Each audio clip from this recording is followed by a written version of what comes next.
Morning students. So students, we will continue with history chapter 1 tracing changes through 1,000 years and we will study part 6. So in our previous part we had studied various and new detailed information about religions. So religions में काफ़ी transformation काफ़ी changes हुआ था. People जो थे उनकी belief में काफ़ी चेंजेस आए. फिर हमने देखे कि गॉड और गॉडेस को जो वर्शिप करते थे वो भी बढ़ गए. भक्ति का कंसेप्ट आया एंड ऑल्सो जो प्रीस्ट ब्राह्मण्स हैं उनकी पोजीशन सोसाइटी में बढ़ गई थी. ऑल्सो वी सॉ कि जो चेंजेस आए रिलीजन में उसकी वजह से हिंदुज़म आया and then concept of Islam and Quran took place. Quran जो थी वो इंट्रोड्यूस हुई as a holy book by migrants and merchants and Islam भी आने लगा. इस्लाम का भी एग्जिस्टेंस हुआ. So today we will study part 6 and we will study thinking about time and historical periods. So historical periods और time कितना influence करते हैं आज डेवलपमेंट के लिए, क्या क्या चेंजेस आए वो आज हम देखेंगे कि टाइम कितना इम्पॉर्टेंट फैक्टर है हिस्ट्री में. So let us study. Yes, so historians do not see time just as passing of hours, days और years as a clock और कैलेंडर. सो जो हिस्टोरियंस होते हैं, historians means are those persons जो history के उन्हें काफ़ी नॉलेज होती है एंड वो इन्वेस्टिगेशन और रिसर्च करते हैं. तो उनके लिए टाइम चेंज होना मतलब वही नहीं हुआ कि उनके लिए डेट या ईयर्स या डेज चेंज हो गए, बट उससे भी ज़्यादा हुआ. Time also reflects changes in social and economic organisation. तो उनके लिए टाइम चेंज होने का मतलब सिर्फ यही नहीं था कि क्लॉक में टाइम चेंज होना या कैलेंडर में डेट या डे चेंज होना, बट उनके लिए जो चेंजेस था वो कैसे थे, कौन से लेवल पे चेंज का मतलब चेंज बोला गया है टाइम में. Time also reflects changes in social and economic organisation. कि टाइम चेंज होने का मतलब सिर्फ डेज या आवर्स में चेंज नहीं है. टाइम चेंज होने का मतलब है कि सोशल और इकोनॉमिकली नेशन में कितना चेंज आया और क्या क्या चेंजेस आए. सो time also reflects changes in social and economic organization in the persistence and transformation of ideas and beliefs. कि इतना डेवलपमेंट हुआ, इतने ईयर्स में जो टाइम गया, टाइम जो पास हुआ वो कौन से एरियाज़ में डेवलपमेंट और चेंजेस आए, सोशल एंड इकोनॉमिक ऑर्गेनाइजेशन में आए और ट्रांसफॉर्मेशन ऑफ आइडियाज़ में भी चेंजेस हुए. और जो कंटिन्यूटी थी आइडियाज़ की, जो बिलीव्स की, तो वो कितने टाइम तक वो पीपल मानते थे, बिलीव करते थे. तो वो एक टाइम इम्पॉर्टेंट है कि टाइम ने कितने कैसे तौर पे चेंजेस लाए. The study of time is made somewhat easier by dividing the past into large segments या periods that possess shared characteristics. तो जो टाइम था, हिस्ट्री का टाइम था, बहुत ही बड़ा था, तो उसमें काफ़ी चेंजेस आए. तो जो हम टाइम को स्टडी करें, तो टाइम को जो स्टडी करने के लिए पास्ट में अलग अलग सेगमेंट या अलग अलग पार्ट्स बनाए गए थे, पीरियड्स बनाए गए थे, ताकि ये टाइम पे जो डिवाइडेड पीरियड था, डिवाइडेड टाइम ऑफ पीरियड था, पीरियड ऑफ टाइम, तो वो उसमें क्या क्या चेंजेस हुए वो अच्छे से हम जान सकें. मींस टाइम को स्टडी करने के लिए अलग अलग पीरियड्स में या सेगमेंट्स में डिवाइड किए गए थे. Moving further, now in the middle of 19th century, मतलब 19th सेंचुरी के बीच British historians divided the history of India into 3 periods. कौन से? Hindu, Muslim and British. तो 19th सेंचुरी के बीच में क्या हुआ, जो ब्रिटिशर्स थे, ब्रिटिश हिस्टोरियंस जो थे, जो हिस्टोरियंस ब्रिटिश बैकग्राउंड से थे, उन्होंने जो इंडिया की हिस्ट्री है उनको कितने पीरियड्स में डिवाइड किया था, उनको 3 पीरियड में डिवाइड किया था. वो थे हिंदू, मुस्लिम एंड ब्रिटिश. तो ये 3 पीरियड में जो ब्रिटिश हिस्टोरियंस थे उन्होंने हिस्ट्री ऑफ इंडिया जो टाइम है, हिस्ट्री ऑफ इंडिया का जो टाइम है, उनको 3 सेगमेंट में डिवाइड किया था. वो थे Hindu, Muslim and British. This division was based on the idea that the religion of rulers was the only important historical change and that there were no other significant development. अब ये division कैसे बनाया गया, ये डिवीज़न किस basis पे बनाया गया, मतलब जो रूलर का रिलीजन होता है, जो रूलर्स थे पहले हिस्टोरिकल टाइम पे, कभी मिडिल ऑफ 19th सेंचुरी के, तो कितने पार्ट्स बनाए गए थे हिस्ट्री ऑफ इंडिया के? 3, हिंदू, मुस्लिम एंड ब्रिटिश। तो ये क्या देख के किसके बेस्ड पर बनाए गए थे? On the idea that the religion of rulers was the only important historical change. मतलब जो ब्रिटिश हिस्टोरियंस थे उनको, उनके लिए चेंज क्या था उस टाइम पे, वो चेंज को कैसे देखते थे? उनके लिए जो चेंज था वो था रिलीजन, जो रूलर्स का धर्म था उनके बेसिस पे उन्होंने 3 सेगमेंट में डिवाइड किए थे, हिंदू, मुस्लिम एंड ब्रिटिश। तो हिस्ट्री, जो ब्रिटिश हिस्टोरियंस थे उनके लिए आइडिया, उनको ये आइडिया कैसे आया कि ये 3 पार्ट्स में डिवाइड करें, हिंदू, मुस्लिम एंड ब्रिटिश? उनको ये आइडिया, उन्होंने ये रूलर्स की रिलीजन से लिया। जो रूलर्स होते थे उनका जो धर्म होता था वो उनको देखकर ये चेंजेस लाए और 3 पार्ट्स में डिवाइड किया, और उनके लिए यही एक सबसे बड़ा चेंज था। This division was based on the idea that the religion of rulers was the only important historical change and that there were no other significant developments. तो हिस्टोरियंस जो थे उनके व्यू पॉइंट क्या थे, उनके नज़र में चेंज था, सबसे बड़ा चेंज क्या था? रिलीजन ऑफ रूलर्स, कि उनका धर्म क्या है, रूलर्स का धर्म क्या है। तो उनके जो धर्म था उसमें ज़्यादा चेंजेस आए, और यही चेंजेस में लेकर उन्होंने 3 डिवाइड किया सेगमेंट में, जो थे हिंदू, मुस्लिम एंड ब्रिटिश। और उसके अलावा कुछ डेवलपमेंट नहीं हुआ according to British historians.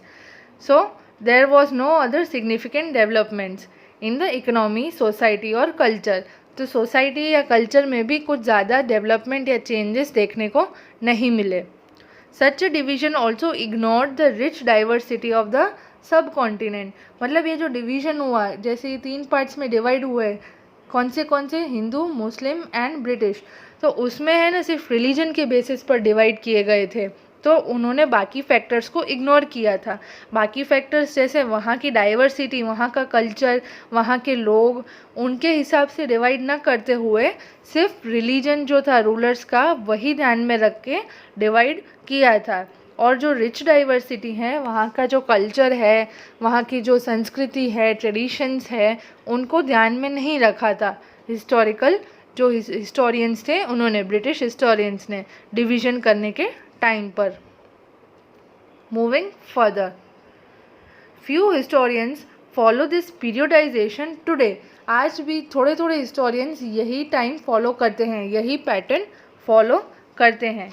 Most look to economic and social factors to characterize the major elements of different moments of the past.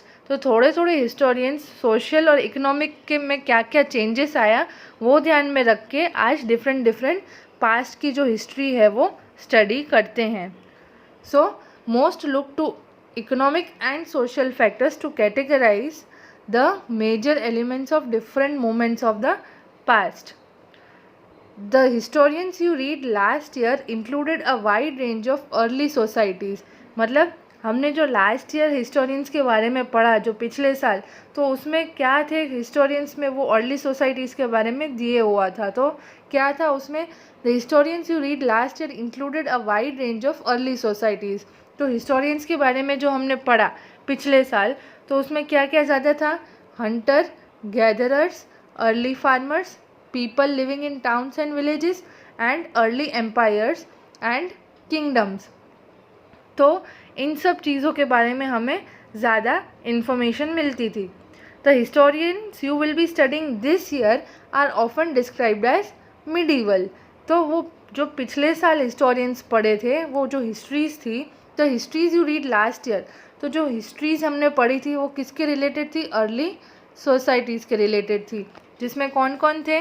Farmers थे, हंटर्स थे, people living in towns and villages थे, और kingdoms थे, जिन्होंने अलग अलग rulers ने अपना शासन और किंगडम कैसे बनाया वो हमें पिछले हिस्ट्री में पता चलता है। बट ये वाली हिस्ट्री जो है, जो हम इस साल पढ़ने वाले हैं, वो हिस्ट्री है मिडीवल। अब इसमें मिडीवल में क्या क्या हम इसमें होता है? You will find out more about the spread of peasant societies.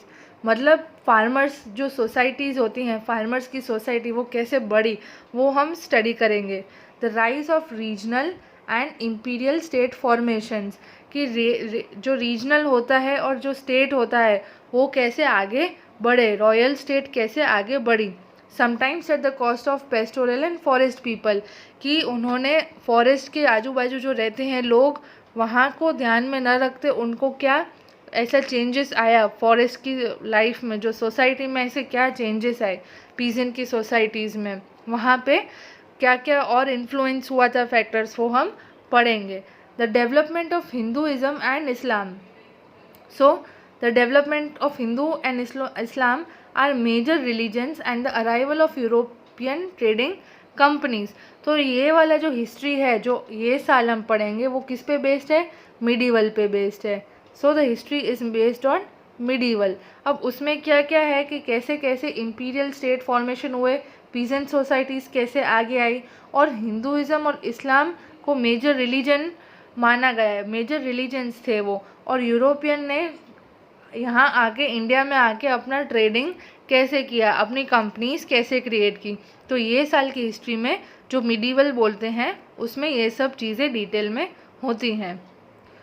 These 1000 years of Indian history witnessed a considerable change, मतलब जो 1000 साल हिस्ट्री के हो गए उसमें काफ़ी चेंजेस देखने को मिले। After all, the 16th and 18th centuries were quite different from 8th and 11th। तो हिस्टोरियंस हैं उन्होंने भी काफ़ी चेंजेस ऑब्जर्व किए, और हम जब हिस्ट्री पढ़ते हैं तो हम भी खुद काफ़ी चेंजेस एंड डेवलपमेंट ऑब्जर्व करते हैं। चाहे वो 16th एंड 18th सेंचुरी जो हिस्ट्री है वो 8th और 11th सेंचुरी से काफ़ी अलग है, दोनों में काफ़ी डिफरेंसेस हैं। Therefore describing the entire period as one historical unit is not without its problems. मतलब अगर हम हिस्टोरिकल यूनिट को डिस्क्राइब करें, एक पूरी हिस्ट्री को डिस्क्राइब करें, तो ऐसा कहीं पे भी नहीं होगा जहाँ पे प्रॉब्लम्स नहीं आई है, प्रॉब्लम्स तो होती हैं। More over the medieval period is often contrasted with the modern period. अब मिडीवल पीरियड और मॉडर्न पीरियड दोनों एक दूसरे से अलग हैं, अपोजिट हैं। कैसे हैं? Modernity carries with it a sense of material progress and intellectual advancement. Modernity एक ऐसा स्टेज है जहाँ पे प्रोग्रेस जो है वो मटीरियल है, प्रोग्रेस कॉन्क्रीट होती है, हम ऑब्जर्व कर सकते हैं और हम देख सकते हैं, और उसके काफ़ी इफ़ेक्ट होते हैं। एंड इंटेलेक्चुअल एडवांसमेंट, कि जो इंटेलेक्चुअल कैपेबिलिटीज़ है पर्सन्स में, लोगों में, जो बहुत इंटेलिजेंट, जो ब्रेन जिनका बहुत ही IQ ज़्यादा होता है और बहुत ही इंटेलेक्चुअली ब्राइट होते हैं, इंटेलिजेंस जिसको बोलते हैं, तो वो भी एडवांस्ड है। कहाँ पे? मॉडर्निटी में। This seems to suggest that the medieval period was lacking in any change whatsoever. तो अगर मिडीवल पीरियड की बात करें तो इतना एडवांसमेंट नहीं था जितना कि मॉडर्निटी में है, but of course we know this was the not case. Moving further, during these 1000 years the societies of the subcontinent was transformed and often and economies in several regions reached a level of prosperity। so अभी ये जो period था, ये 1000 साल के period में जो societies था वो काफ़ी चेंज होने लगी, इकोनॉमीज़ में भी काफ़ी चेंज आने लगे, और वो लेवल ऑफ प्रॉस्पेरिटी की तरफ बढ़ रही थी, जहाँ पे वेल्थ लोग थे, वेल्दी थे लोग, वहाँ पे उनकी इनकम भी अच्छी थी और पूरी तरह डेवलप थी, प्रॉस्पेरिटी थी, मीन्स बहुत आगे थी। That attach the interest of European trading companies, मतलब कंट्री जो थी वो बहुत वेल्दी थी, जो सोसाइटीज़ थी वेल्दी थी, पीपल काफ़ी डेवलप्ड हो रहे थे, और यही एक रीज़न था कि यूरोपियन ट्रेडिंग कंपनीज़ को बहुत वो अट्रैक्ट हुए थे और हमारे इंडिया में आए थे।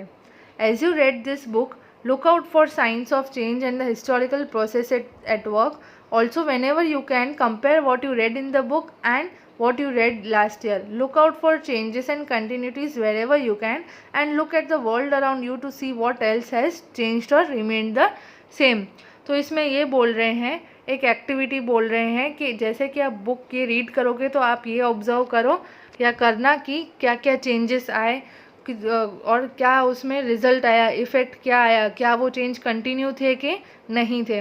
तो इसमें ये बोलने का मतलब है इनका कि मेन पॉइंट यहाँ पे क्या है कि ये है कि 1000 ईयर्स में इतना चेंजेस आया कि सोसाइटीज़ जो थी वो आगे आई, वो खुद सेल्फ डिपेंडेंट बनने लगी, वेल्दी होने लगी, इनकम भी अच्छी थी और बहुत आगे आ रही थी। तो यही एक रीज़न था कि यूरोपियंस को ये चीज़ अट्रैक्ट करने लगी और वो हमारे इंडिया में आए, और यही एक उनका इंटरेस्ट वहाँ पे कैच हुआ और यूरोपियन ट्रेडिंग कंपनीज जो थी उनको हमारे सोसाइटीज़ में नज़र थी और वो यहाँ पे आना चाहते थे।